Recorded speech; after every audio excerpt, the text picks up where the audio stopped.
Hi, welcome back to Supercharged Fridays. Uh, this is week number 237. I'm going to go a quick check and speakers, microphone. Okay, welcome back to Supercharged Fridays. This is the 237th week of live streaming every single Friday. My name is Sonal Behel. I am a former HR director, career and now career strategist, and I help people who are transitioning in their career, whether it's their choice or otherwise, and I help them to land a good role that pays well and where they feel like they're making a difference and where they have good people. If that is what you're about, I welcome you into my world. I help people with 3Cs, with coaching, with courses, and with content. So check out all the info, all the juice, which is at superchargeyourself.com. Now, I would like a little bit of help from you. I do this every Friday. I'm in different places sometimes. Today, I'm at home in an office and I am not on the Ethernet cable, I am on Wi Fi. Can you tell me if you can hear me and see me properly? If the video is okay and if the audio is okay? Can you please tell me? Give me a quick thumbs up if everything is working as it should. Can you tell me? Can you tell me? Can you tell me? Especially the video part, because I'm not 100% sure. So if that can be done, thank you for that. That is a big help. And let us get straight into the questions. Oh, I'm having a bit of a, it's not open. Okay, it's good. Thank you. All right, fantastic. Thank you for tuning in. How are you guys doing? Amit, thank you for being here. You have a question, and I'm going to get into the question right away. And I appreciate your help loud and clear. Thank you, Nick. How are you, Nick? Are you in Denmark? How is it going? Are you in Finland, Risto? How is it going? Thank you. Thank you. Texas, good morning to you as well, Kevin. Perfect. So let us get into your questions. And thank you for being here live. Give me a moment. I'm going to have a little bit of a funny situation because I saw that one of my family members was this is a home production, so bloopers are going to happen. I can see that someone was trying to give me a cup of tea and then they weren't able to enter. I don't know why. I'm going to keep the door open. Give me a sec. I'm going to be right back. And in the meantime, if you have any questions I can help with, Amit, I'm going to get into your question right away. Let me see what's happening with my tea because this is, I can't think of anything more important than tea. If you know what I'm talking about, give me a thumbs up in the comments.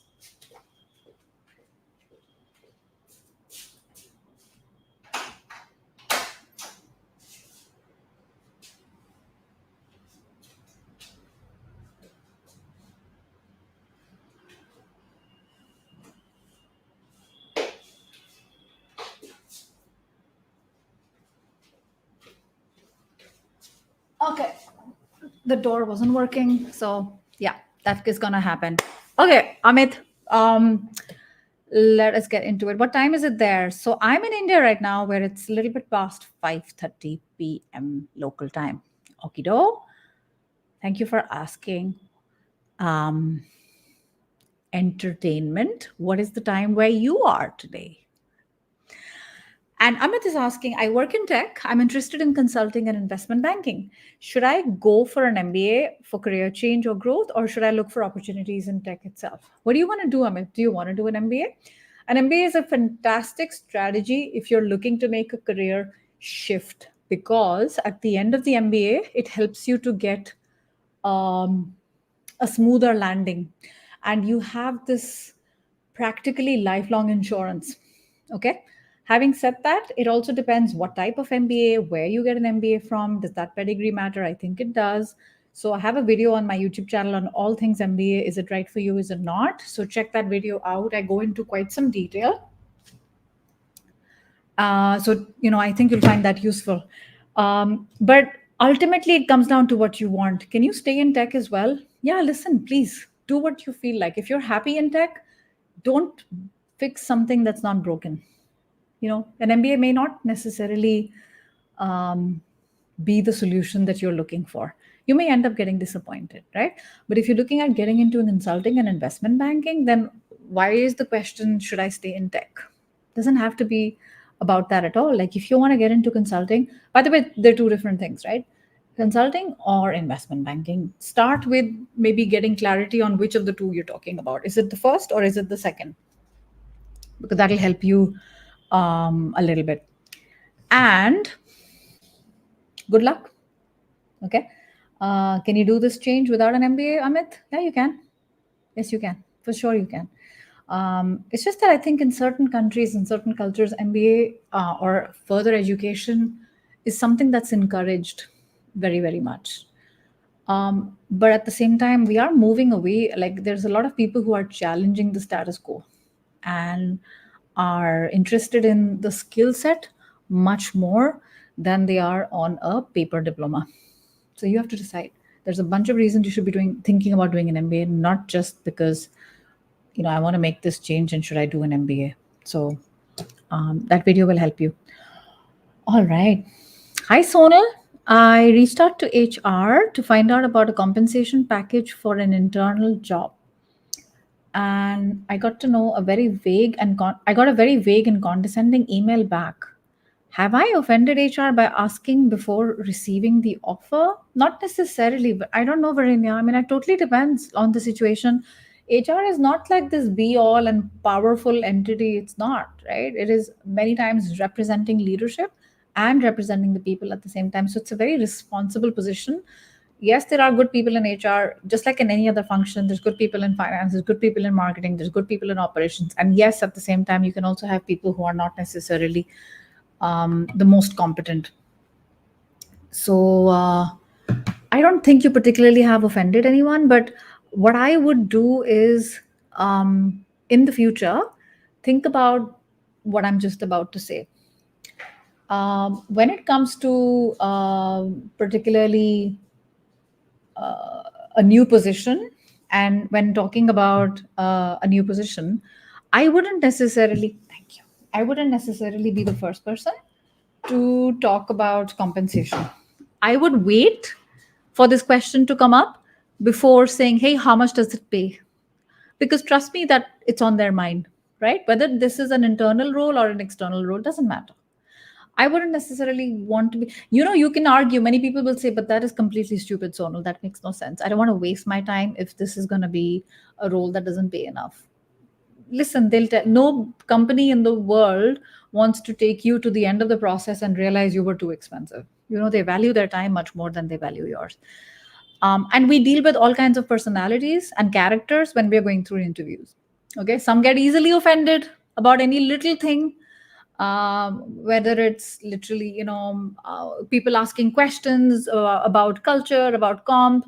So I want you, it's like a video game, you're going through all these sort of obstacles. Just, I want you to cross as many obstacles as possible. I'm more about that. And then get to the finish line and then get the offer and then you can choose. Yeah, if that makes any sense. So good luck. My tea is here.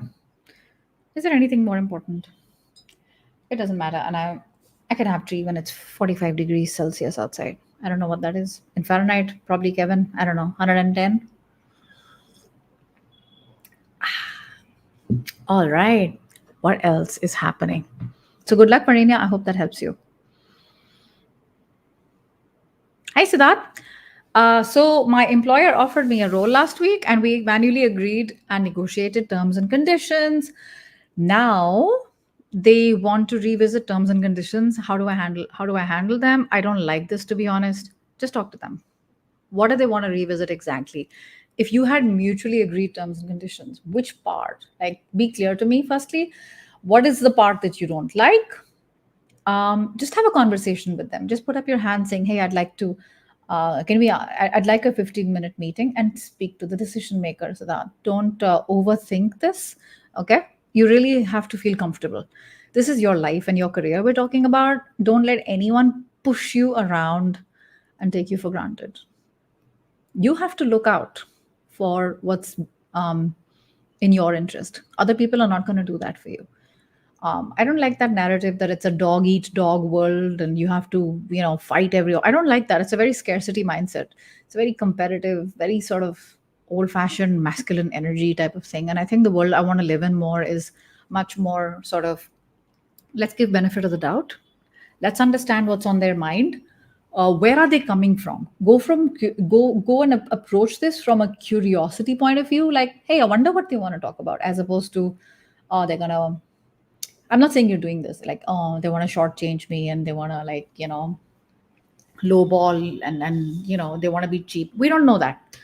If they want to revisit, what do they want to revisit and why do they want to revisit it? Get some clarity there before you jump to any conclusions. Talk to them directly. Talk to the, get it directly from the horse's mouth. Okay. And tell us how it goes next week. Keep us posted. Salary and travel conditions. So, yeah, I'd like to revisit, and especially point 1A and point 4B.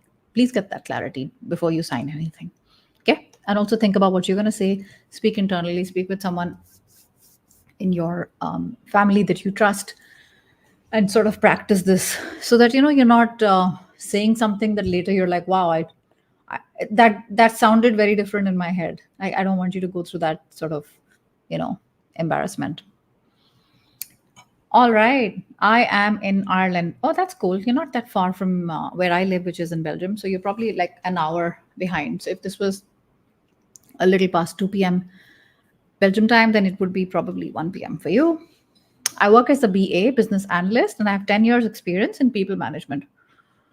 Should I go for a PMP certification? Will it help my career growth? I don't think it'll hurt it. I don't think it'll hurt your career growth. If you love project management and you see yourself being in project management for a while, a PMP will definitely help you from a knowledge standpoint and also from a credibility standpoint.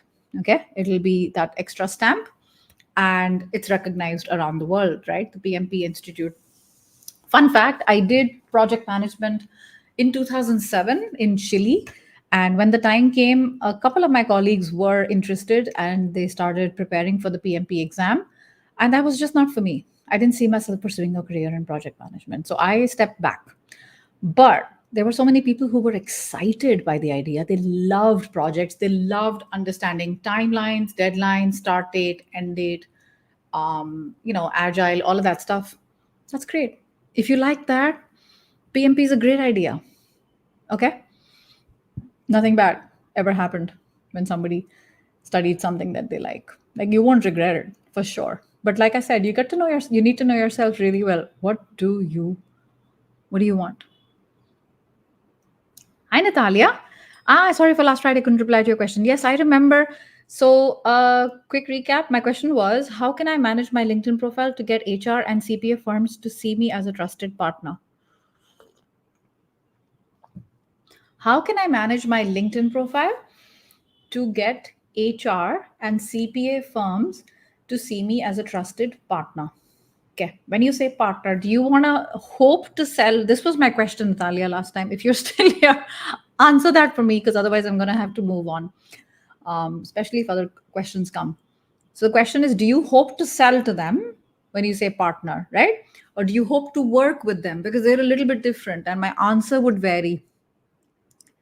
But regardless of whatever it is, right? One thing you can do is make sure that your profile is really well written and speaks to the target problems that HR and CPA firms have that you or your firm will be thrilled to solve.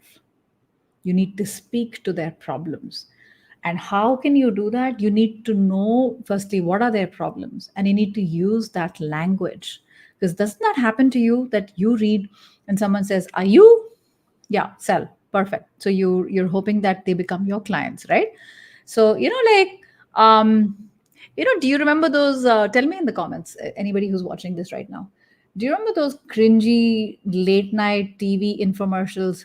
Are you tired of, are you tired of doing workout after workout and not seeing a difference on your waistline? Are you tired of eating lettuce? And like the person listening is like, yes, and you're like checking the boxes. You're like, oh, he's talking to me. Like, how does he know that's my problem? Do you know that? Do you remember those? So you want to be that person in your LinkedIn profile that even in your about section is not about you. It's, yes, it's about you, but it's not for you, if that makes sense. It's for people in HR and CPA firms. So you want to get to those problems pretty quickly in the about section. That's what I would do. Number one. And I want to start with the about section because that's the one that's going to take you the most amount of work to get that right. So how do you get their target language? You need to speak with them. Ask them for 15-20 minute calls to do research. Don't pitch to them. You haven't established any goodwill or trust to pitch to them. Okay. So when people see your profile, they should feel like she gets us, like she knows our problem, right? Secondly, have a very nice profile photo, something which is where your face is very clearly visible, nobody else is in that photo. I don't care how cute your baby or your dog is, this is not the place for them. If you want to be seen like professional, it's still different when people have their own company, they have their own firm, they can take a bit more sort of, they can have a bit more fun with it. But I would be a little bit more conservative. I think that when in doubt, just play safe. Okay. And in your headline, in your profile, make sure that your keywords in the headline are exactly what someone in HR or CPA would look for. What would those words look like? So give me an example, Natalia, in the comments. What would that look like? So when they look for someone like you, what do they call you? Okay, let me give you an example. When I want people to think of me, I want them to think of like I call myself a career strategist. Okay. However, when people are looking for help, they are not thinking about the word career strategist, they're thinking about a career coach. I don't like the word career coach because what I do is not exactly coaching. There's a lot of coaching, but there's also mentoring and guiding. However, I don't write career strategist because no one's looking for a career strategist. My ego will be happy because it sounds better, but my target audience that ultimately wants to work with me, that I want to work with, that are the lifeblood of my business, if they can't find me, it doesn't matter. So think about what are those keywords going to look like for you. Okay, hopefully this gives you something to go on. Your profile picture, your about section, and your headline, and of course the background banner. If you have some pictures that show you in action, like that help to bolster your credibility, maybe you're talking at an event and you have a microphone in your hand, or maybe there's a testimonial that is literally a few words long, like a tweet, nothing too long because it should be visible on mobile. If not, maybe your favorite quote, you can put that in the background. With this, you should be with this already, I think you should be in a very good place. Okay, good luck. All right, what's happening, Nikhil Agrawal? I work as a software engineer and I want to target only remote jobs, but I couldn't find many remote positions. How do you explore and reach out? Yeah, good question. I don't know, Nikhil. I know that there are some people who have this exact same problem. So some companies have started curating jobs and putting them together, and a lot of them you'll get them for free. So I know this is going to sound super basic to you right now, but I would start with like a basic Google search. So for example, if you're in Bangalore, remote jobs and remote software jobs in Bangalore, India, and see what comes up. See the first page on Google and check every single link out. Similarly, look at LinkedIn, look at Indeed, and in the filter, write 100% remote. See what happens. Start there. Chances are that if it's a fully remote role, there's a good chance you'll hear more about it online than you will in your referral sort of circles, unless the referrals are hanging out in similar circles and also want remote, right? Because referrals tend to be for companies, for people who are like them, and usually it's hybrid or 100% on site, which may not necessarily be what you want, right? And if you have seen people in your circles who've got 100% remote opportunities, ask them how they got it. Ask them about the source. Okay. So that should give you something to go on. Very much possible. It may not be quick, may not be easy. You may have to dig a little bit deeper, but please, please, please just be focused on it. Don't listen to people who tell you it's never going to happen. There aren't any such jobs out there, So good luck. All right. Is this helpful? Tell me, are you having fun? I got 7 more minutes before I get into my group call. Is this fun? Are you enjoying it? Tell me in the comments. Give me a thumbs up if you're watching me on YouTube. Are you subscribed? If you're not subscribed, what are you doing? I recently celebrated 400 uploads, including these live streams, but also videos, shorts, all of that stuff. So, yeah, give me some feedback. Like, is this enjoyable? I hope you're finding this useful. Yeah, there's a follow up question. If you're transitioning into a new role, and your PTO decreases by half, how do I factor this in terms of salary? I don't love the fact that if you're transitioning into your new role, your PTO decreases by half. Why is that? I'm not telling you to answer that, but I just find that a little bit weird. Like, why is this role got less PTO? Is it because it's more senior and it doesn't have time? Yeah, I don't like that. It's a very psychological thing. Nobody likes to get less. We like to get more. But in terms of comp, yeah, you need to see, because your time is, that is paid time out, right? That's paid time off. If that's going to be impacted, then you need to negotiate that so you don't lose out. Because if let's say you had 25 days PTO before and now you have 18, those remaining 7 days are, you're going to have to come to the office. But, I mean, you need to factor that in. Just put it as a list. Put it as a list and say that, you'd like to be compensated for that because it was different. People will say, yeah, but you are compensated. You're coming to work. You're like, yeah, but it's different when it's paid time off versus paid to work. Duh, right? But don't brush it under the carpet. Talk about it. Let them know you're thinking like this. It's a very normal question. Okay. Hi, Bharat.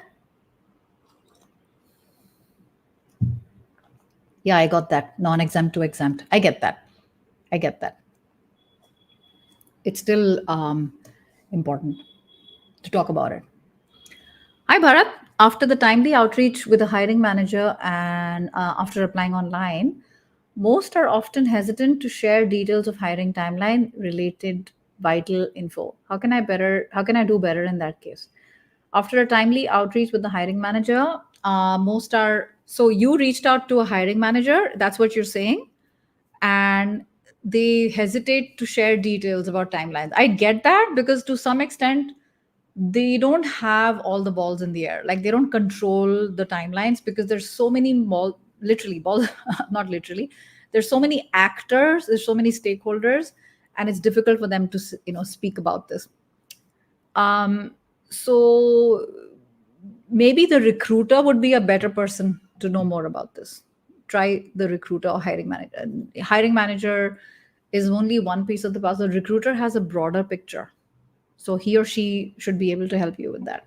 And if they also don't, you should be comfortable with you should be comfortable with knowing just enough, and not more. It's okay. All right, I'm going to take this last question. Hi, Piyush. What is happening?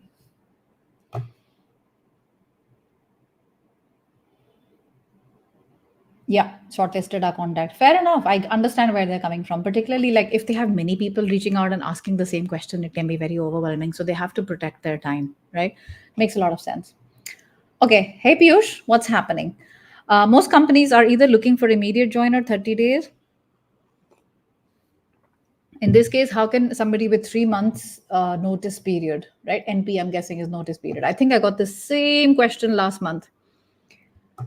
How can employees with a 3 month notice period effectively search for new job opportunities? Listen, I mean, it's just a weird balance, right? On one hand, companies have 3 month notice periods, but when they want to hire someone, they want to forget about that person's 3 month notice period and say, come join me next month. You see that double standard there? I don't know. There are only two ways you can think about doing this. Number one is you can do this through negotiating. People think that they can only negotiate at the time of entry in a new company. Who says you can't negotiate at the time of exit? You have to make sure that you leave things as smoothly as possible. Okay. So, which means that find someone who can replace you, or if that person's already there, make sure they are trained and ready as much as possible, so that once you're gone, things are not breaking, things are not cracking. To some extent it's in your control, to a large extent it's not in your control, because you don't You're not the one who's looking for a replacement, someone else is, right? I understand it's difficult, but you've got to do what you can. And you've got to speak with the new company and understand that you want to honor the commitments at your current company so that you don't leave them high and dry. If they don't understand that, I'm sorry, but that's an orange flag for me. Because if this were to happen to them, they, trust me, would enforce 3 month notice period and make sure you pay, like make sure you stay. Something isn't right about that, right? So there's no easy answer here. It's very common in Europe to have 3 month notice period, 13 weeks. It's not a joke, but what can you do, right? All right. I hope this has been helpful, and I shall let you go. If there's anything else, I got a minute.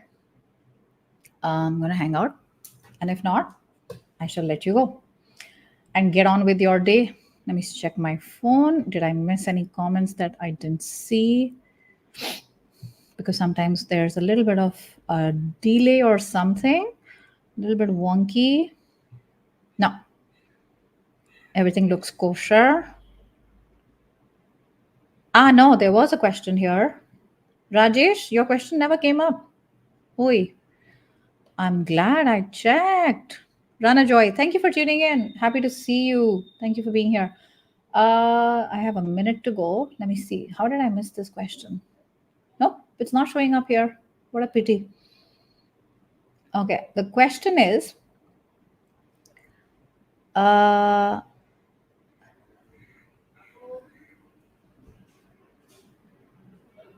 there are two questions. In fact, one is Rajesh and the other one is Nilesh. Nilesh, how do you go into leadership position in oil and gas? That's a very specific question. Nilesh, I'll have to answer this later, but I'm not the right person to help you about regulatory health and EGMP programs in IM Bangalore. I don't know, dude. You'll have to do your due diligence. Rajesh, for a new internal role accepted, it seems intentional performance evaluations were made. Possible negative demotivating comments. Oh my gosh, that's a question that's going to take a little bit of time, Rajesh. Let me think about this because we're at the fag end. Let me think about this, and I promise to reply to you. If you're still watching me, I promise to reply to you in the comment section on LinkedIn. Rajesh Panchal, right? I'm sorry this happened. This sounds difficult. It sounds challenging, but let's dig a little deeper together. And I shall see you in the comment section. Take care, everybody. Thank you for watching me and joining us, joining together live. And I shall see you at the same time next Friday. Next Friday, I'm going to be in the hills up north.